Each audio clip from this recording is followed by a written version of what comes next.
Setelah beberapa bulan ngerem, akhirnya Oppo gaspol lagi di Indonesia. Sebelumnya udah rilis Oppo A31 dan sekarang rilis Oppo A91 terbaru di Indonesia. Gue udah pakai HP ini selama lebih dari 1 bulan dan apa sih kelebihannya? Langsung aja deh kita bahas lah yang satu ini.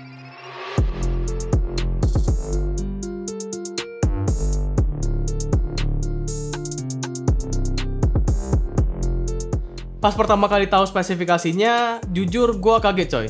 Udah 2020 tapi kok masih pakai SoC yang lumayan jadul dari MediaTek, yaitu P70 yang juga dipakai oleh Oppo F11 Pro.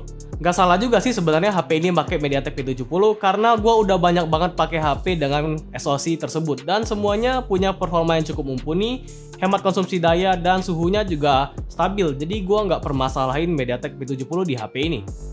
Dipakai scrolling di Instagram berasa ngebut. Buka banyak aplikasi pun aman banget karena RAM-nya udah 8GB. Main game juga lumayan enak walaupun emang bukan yang terbaik di kelas harganya.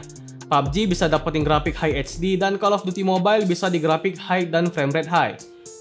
Buat yang sering nanya gyroscope-nya delay atau enggak, slow. Gyronya aman dan gak ada delay. Touch response-nya juga gak ada delay.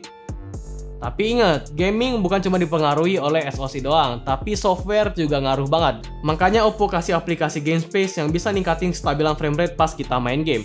GameSpace juga bisa untuk blok notifikasi pas kita lagi main game, jadi pas ada telepon masuk, kita masih bisa main game tanpa terputus. Storage di HP ini juga gede, 128GB coy. Bisa banget buat nyimpan banyak foto dan film. Kalau segitu masih kurang sih ya slow aja, masih bisa ditambahin microSD kok. Slotnya pun ada 3, jadi nggak perlu korbanin pakai satu SIM card untuk pakai memori eksternal. Nah, kalau di bagian desain, jujur gua suka banget dengan warna lightning black-nya, karena warna hitamnya tuh unik aja gitu. Nggak terlalu pekat dan ada gradasi warna birunya, jadi berasa elegan aja. Penempatan kamera dan LED flash-nya juga cakep.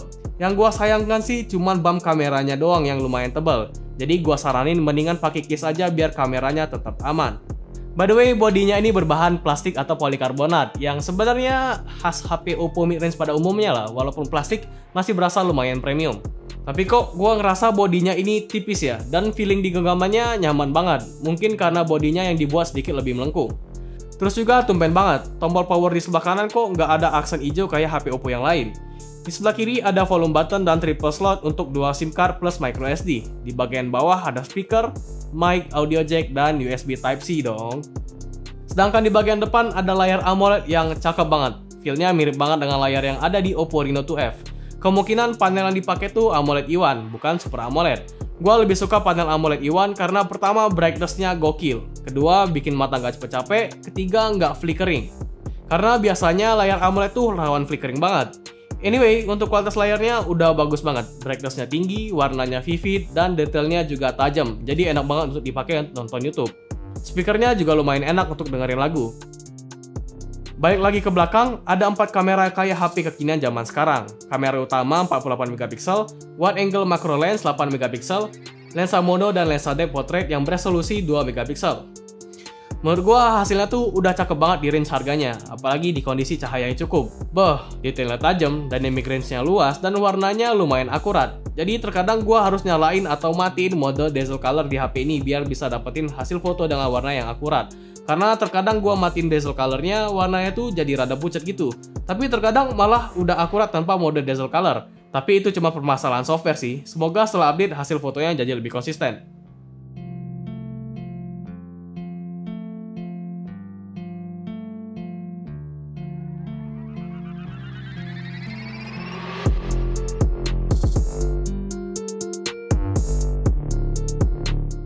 Portrait mode-nya juga cakep, tapi terkadang gagal untuk fokus ke objeknya. But when you do it right, hasil fotonya jadi cakep walaupun skin tone jadi lebih halus. Apalagi kalau cahaya di sekitar tempat foto membadai. Terus juga gua ngerasa hasil foto di HP Oppo tuh makin hari makin cakep. Contohnya aja di lensa wide angle.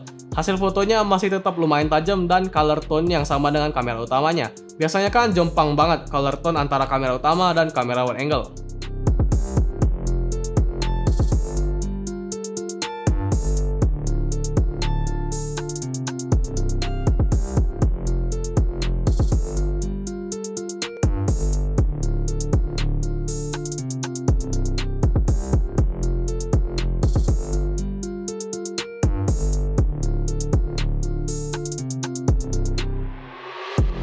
Nah, untuk hasil foto di kondisi low light, surprisingly bagus banget di range harganya. Karena kalau gua lihat, mode night mode-nya tuh bikin exposure dari foto yang gua ambil jadi pas, bukan malah buat foto gua jadi lebih terang. Detailnya juga jadi lebih tajam dan gak terlalu berkesan overprocessing, dengan konsekuensi shutter speed-nya sampai 4 detik. Terhitung agak lama emang, tapi udah wajar sih shutter speed segitu untuk HP mid-range. Yang lebih gua suka, lensa wide angle-nya juga bisa pakai mode night mode, walaupun emang hasilnya gak sebagus di kamera utamanya. But overall, gua suka banget dengan kamera belakangnya.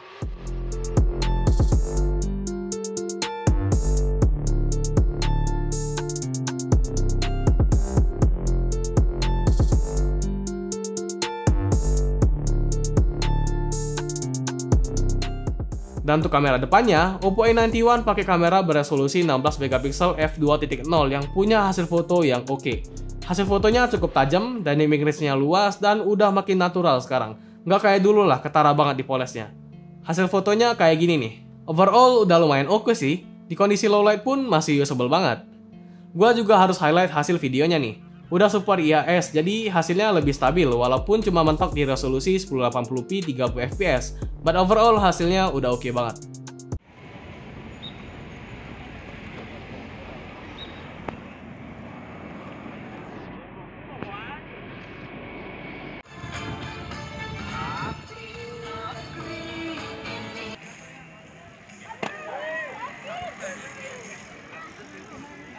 Nah, ini untuk kamera depannya di resolusi 1080p 30fps. Kalau dia dari layarnya sih agak shaky, tapi entah setelah diprocessing gimana, bagus atau enggak. Gimana menurut kalian? Out of the box, Oppo A91 masih pakai Android 9 Pie. Seperti HP Oppo pada umumnya, UI-nya lumayan simpel, ringan, fiturnya banyak banget. Mulai dari game space biar main game jadi makin nyaman, app cloner untuk pakai dua aplikasi yang sama, split screen untuk jalanin dua aplikasi secara bersamaan, dan masih banyak lagi. Kustomisasinya juga udah lumayan banyak. Contohnya aja kayak fingerprint animation. Di sini kita bisa ubah sesuai selera kita. Respon fingerprint yang ada di layar juga ngebut dan akurat. Tapi kalau misalkan mager pakai fingerprint, pakai aja face unlock-nya. Responnya lebih ngebut tapi nggak seaman fingerprint. Nah, terakhir kita bahas baterainya. Selama gua pakai sih baterainya awet dan nggak pernah habis dalam 1 hari pemakaian. Walaupun gua pakai lumayan berat dan 2 SIM card gua masukin ke sini. Chargingnya juga cepat, VOOC 3.0 gitu loh. Cas baterai 4000 mAh dari 0 sampai 100% di HP ini cuma butuh waktu sekitar 80 menit doang. Ngebut kan? Seperti biasa, gua akan kasih kelebihan dan kekurangan dari HP yang gua review. Kelebihan pertama adalah layar AMOLED yang gonjreng, kamera oke, fingerprint udah di layar, dan storage yang gede. Nah, kalau kekurangannya, performa bukannya terbaik, tapi sangat cukup untuk bantu aktivitas harian. Body fingerprint magnet, gak ada NFC, UI yang bukan selera gua, dan gua nggak tahu apa lagi kurangnya. So, itu dia Oppo A91. Overall, dari spesifikasi yang ditawarkan di harga 3.999.000, HP ini emang bukan dikhususkan untuk gamers kelas berat. Tapi kalau misalkan kalian itu tipe user gamers ringan, terus juga mau HP kekinian dengan kamera yang cakep dan video yang stabil, HP ini cocok banget buat kalian. Oke, segitu aja dulu video kali ini. Semoga bermanfaat dan jadi referensi buat kalian yang mau beli Oppo A91. Like kalau suka dengan video ini, komen aja kalau misalkan ada pertanyaan, koreksi, ataupun saran untuk video berikutnya. Dan jangan lupa buat klik tombol subscribe dan tombol loncengnya untuk support channel ini terus makin berkembang. Gua Farid, bye.